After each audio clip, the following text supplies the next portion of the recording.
Happy holidays, everybody. Welcome to a brand new episode of Origins. My name is Ben Smith, your host. And if you're watching the video of this episode, you'll see we have a few extra faces on the show this week. We'll get to them in a moment. And if you're just listening to the podcast, then don't worry about it. Welcome to the first group chat episode of Origins. We're going to talk about our feelings and such. It's going to be wonderful. But no, this will be a variation on the format of the regular show. But on group chat editions, I invite some of my friends onto the show and I tell them a story live over Zoom video here.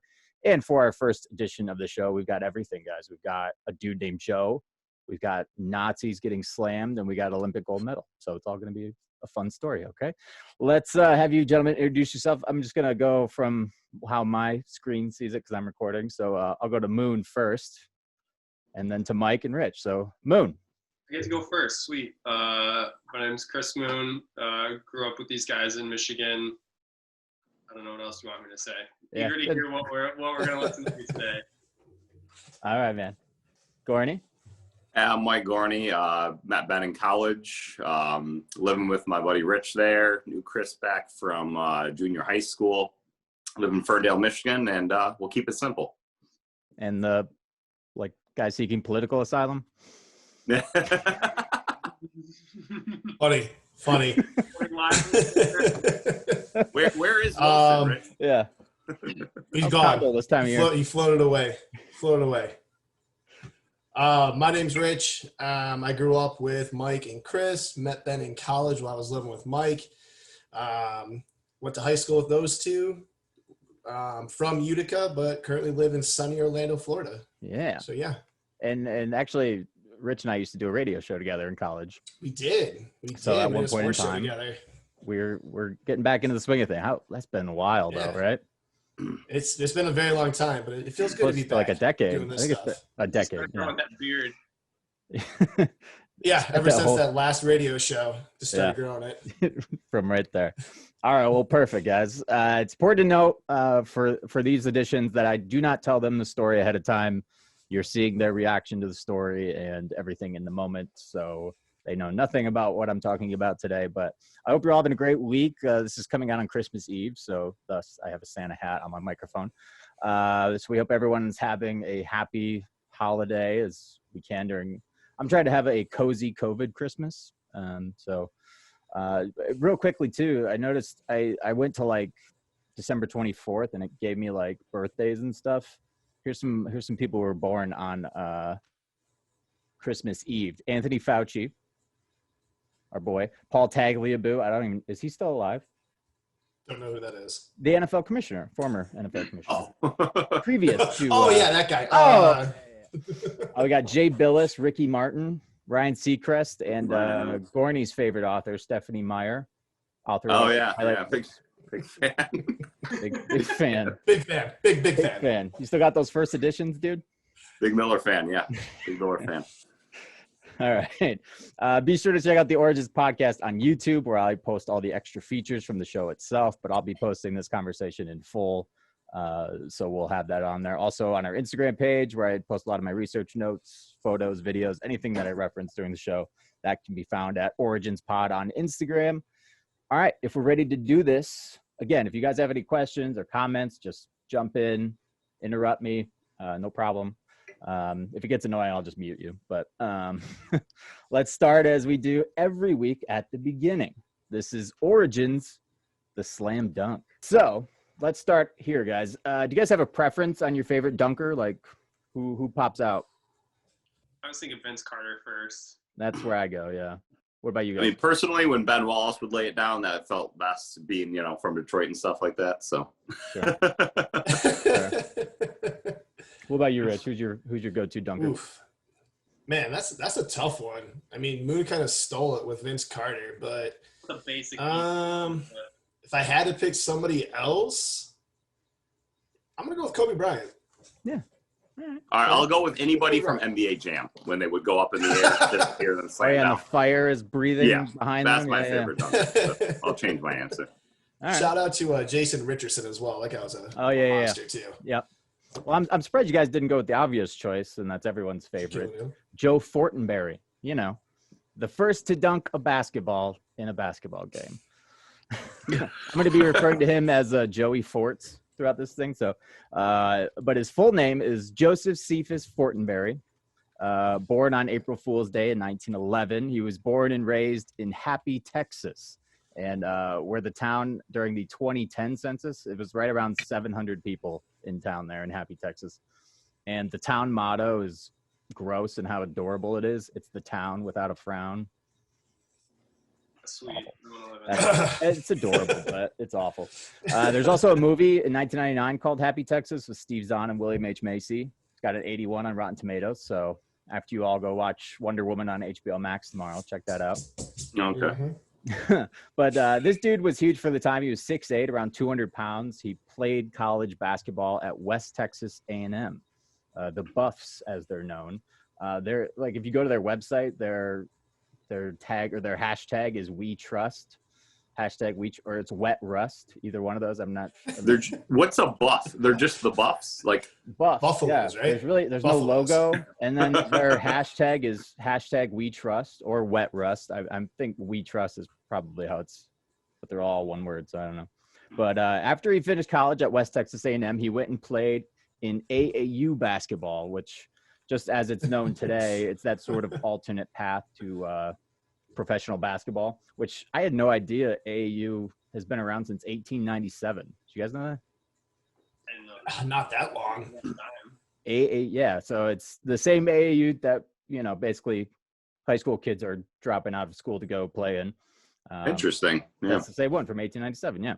Well, Joey Forts went on to play for the Ogden Boosters in Utah for one season in 1935. And then 1936, this is where things start to pick up for Joe Fortenberry here. He started the season with the McPherson Oilers and was an important member of that team. And more importantly, he started to get some recognition across the country as this championship team made the rounds before winning a title in the AAU.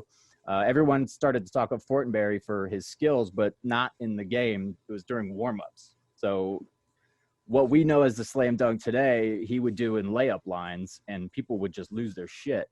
And like crowds would actually go to like watch him warm up, and then a bunch of people would just leave when the game starts. So it's kind of like in the early Like a circus 2000s. show. Yeah. So it's like in the early 2000s. I don't know if you guys remember this, but when Star Wars Episode 1 had trailers going, people would just go to the movies and buy tickets to see the trailer and then leave. Yeah, I remember hearing about that. So it's kind of like that.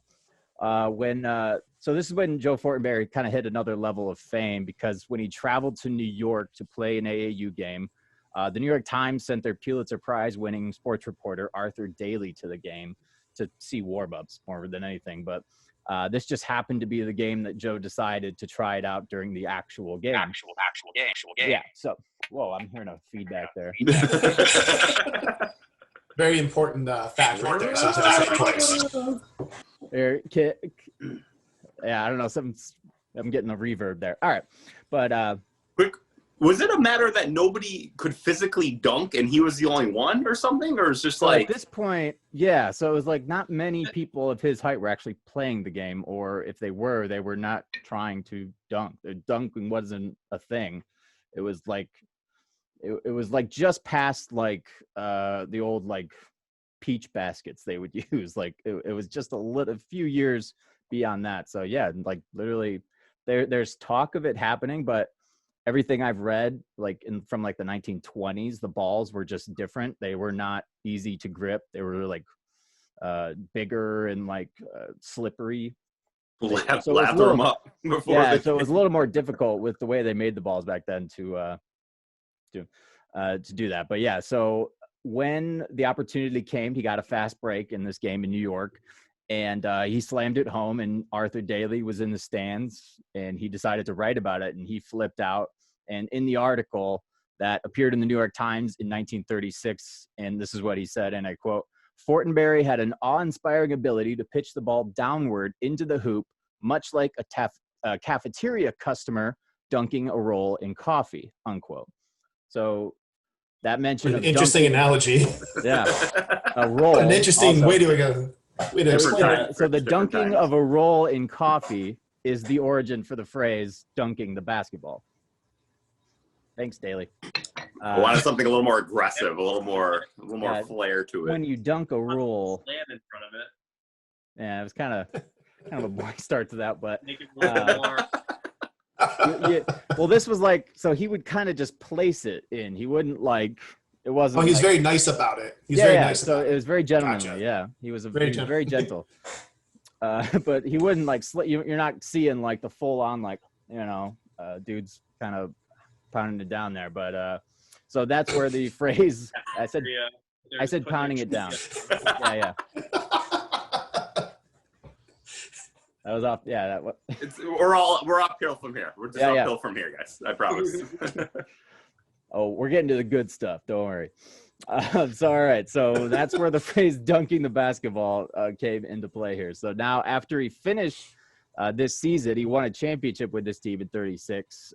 That's when it gave him the opportunity to try out for the first ever U.S. Olympic basketball team in 1936. And so yeah, it's the first time the Olympics have welcomed the game of basketball this first year. And so not only did he make the team, Joe Fortenberry, he was quickly named one of the two captains on the squad. Let me test your guys' deep, vast Olympic knowledge here. Does anyone know, without a Google search, where the 1936 Olympics were held? Germany. Athens. I got one there. Rich. Berlin, Germany, baby. Oh. I only knew that because I know Hitler was a huge proponent of the first Olympics. Yeah. He's basically the reason it came back. That it came to Berlin, yeah. So, yeah. Yeah, exactly. It was the home of the ultimate dickhead and enemy number one, Adolf Hitler, who was in the stands for the entirety of the 1936 Olympics. I think 36, the Olympics were probably best known for the gold medal win by Jesse Owens in the 100-meter dash. There's been a lot of movies and stuff about him, but so he was an African-American man, basically told not to compete in Berlin because, Hitler. But he basically said, fuck you, I'm going to kick the shit out of these Nazis, or whatever he said. Not an actual quote, but I just imagine that's kind of what the stand he took. But the 36 Olympic Games were quietly the first time basketball was an Olympic sport. So they get there, the U.S. basketball team and like all these other teams get there. And the Germans decided to change things up a bit once the teams got there, and they changed the rules and regulations of the game itself, because Nazis. They limited the amount of games it would take to win the gold medals to only a few. But according to a book written by Joe Fortenberry's cousin Beth, here's an excerpt of that book that I'll just read real quick. She said, and I quote, "After much controversy and many obstacles, they arrive in Berlin to win. However, the rules are changed. The ball is a balloon beach ball, and the game is going to be played outdoors in the rainy weather. Their uniforms were stolen, and other countries want to eliminate all players over 6'2". Unquote." What? So what she's referring to here is that once the teams arrived in Berlin, they had their uniforms stolen, like in transit somehow, and had actually played a few qualifiers before heading to Berlin with the regular, Naismith rules that we all know. But teams arrive in Germany, and they hand them like wet beach balls, basically like slick balls that makes no sense to play basketball with. And then they're like, we're going to play outside. And like a makeshift clay tennis court is what it ended up being. So just no bouncing abilities. The ball's already wet and slippery. And guess who was the only team practicing with this ball and in these conditions? For years, probably. Yeah. I don't think we need a guess. It was the Germans. But more on that in a minute here. But when it comes to the games themselves, the U.S. got off to a good start. And I mentioned that a team tried to eliminate players over 6'2". Japan was actually the ones leading the charge in this. They were saying that they wanted people above 6'2" disqualified to not play in the Olympic Games, and that didn't go over well. No one actually did. But Japan didn't actually have a player over 5'10", so it was weird. They went with 6'2" as like the cutoff point. But try to throw people off. Like, well, we'll allow a few in case one of us. By the time they negotiate you down at 6 feet, right? So, Yeah. They started at like 6'8". Anyone over 5'5" not allowed. Yeah. All right, but the next passage in her books talks about how the captain of the team, Joe Fortenberry, he went on to be the leading scorer for the U.S. basketball team in the 36 Olympics. He was in the first round game. They won by forfeit because Spain just didn't show up. In their defense, they were dealing with the Spanish Civil War at the time. So, priorities. Really competitive game. It happens. The Nationals It ended up happens. winning that one, so good for them, I guess. Yeah, it didn't go great, but the U.S. then went on to beat Estonia 52-28 in the second round, then took down the Philippines 56-23, and then Mexico went down 25-10 in the first and not last rainy game. 25-10 was the final on that one, so 25-10, yeah. And then the gold medal game against our lovely opponents north of us in that loft apartment above us, Canada, was our final team to go against in the gold medal game. So we're in Berlin, Did Germany not participate? Yeah, wait. Did Germany not participate in this? I'm confused. I'm going to read their scores in a minute here. This is like I'm so lost. It's one of the best parts. So they basically they go through everybody. I'll read you real quick all the scores from Germany's. They did get a win, but I'll tell you why. So in the first round, Switzerland beat Germany 25-18. Historically, that's funny. And then they ended up winning in round 2 to Spain, who, again, Civil War. And Italy beat them 58-16 in the second round. And then they lost to Czechoslovakia 20-9. And shortly after, World War II. There you know. There's the origin. And that The losing streak just continued. An origin streak within just an origin continued. within an origin within an origin. We're just packing all the origins. If everyone's playing the origin drinking game at home, you're drunk now. Yeah, there you go, Rich. They made up rules on the fly, surprised everybody with it at the airport, and then they still proceeded to lose to everybody. Yeah. Nah. Ball don't lie. I mean, beach that's ball just don't lie. Yeah, there you go. Beach ball don't lie. Beach ball don't lie. That's where Rashid gets that from. That's the origin of that phrase. What's the origin of that? Wow, man, we're just killing it with the origins. Origin Yeah, within an everyone- origin within an origin. If you decide to play the origin drinking game with like tequila or something, you're Yeah. done for. No. You're screwed. And so yeah, again, we get to the finals in Berlin in Germany, and it's U.S. against Canada. And what a matchup it was, guys. The focus of our story, the first man to dunk in a basketball game, Joe Fortenberry. He led the team in scoring in this gold medal game, and he scored almost half the points in this gold medal game, did Joe Fortenberry. We took those lovely Canadians down on a wet and rainy day by a final of 19-8. Riveting. It's a riveting Gold game. medal game, yeah. Lots of broken ankles. So Junior high basketball, baby. it's like middle school, yeah. So I guess it counts technically, yeah. Then they took home. So, what's that? Were these like 48, 12-minute quarters or anything like that? Do we know how long? Oh, I don't these know about games- like the I think time. it I was- should have looked up like time and stuff. Probably 2 I halves. think it was 2 halves. Yeah, I think it was 2 halves. Probably 2 halves, yeah. Regardless, the Right, so- other scores were like 4 or 5 times as much. So Right. not sure what the It hell didn't happened rain those days, or they didn't like water down the court. I don't know. It's very strange. But we took them down on a wet and rainy day by a final 19-8. And the first gold medal in the Olympic Games for the sport of basketball belonged to the United States. So, but yeah, I mentioned the scores for all the German games. They only won 1 to Spain, who was, warring it up. Unfortunately, due to like the rain and the shitty ball and stuff, Joey Fort's unable to dunk in the gold medal game, but was able to get 1 win in Germany in 1936, and just 9 years before the U.S. picked up another win there in Germany in 1945. Fun fact also, Joe Fortenberry's gold medal actually appeared on everyone's guilty pleasure show, no matter what you say. It's Antiques Roadshow. And it got appraised. And does anyone want to guess what they thought the first Olympic gold medal for Joe Fortenberry might have gotten appraised for? Worth? Yeah, $50,000. I don't know. $50,000? When did this go on sale? Or when did this get? It was like They're early not 2000s. that expensive. Like they're not expensive. Like brand new gold medals, they're Yeah. not Well, like it seems really like that expensive at all. Because I know, like, if you win an Emmy or something, like the Emmy owns it. Like, you have to sign Yeah. a paper that says if you die, it goes back to the Emmys. Like, you can't. $1 million opening bid. Oh, get out of here! No way. Numbers guy? Numbers guy. Numbers guy. Well, how many do you think? 9,000. 9,000.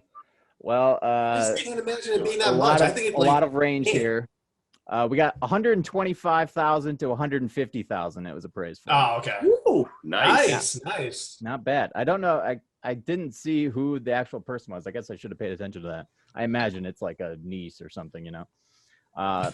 And to kind of close this story out a little bit, Joe Fortenberry, he passed away in 1993 at age 82, but his son said in an interview that right around his 60th birthday was the last time he saw his dad dunk. Still at age 60, he was able to dunk. Damn. Well, I mean, at 6'8", you know, you got.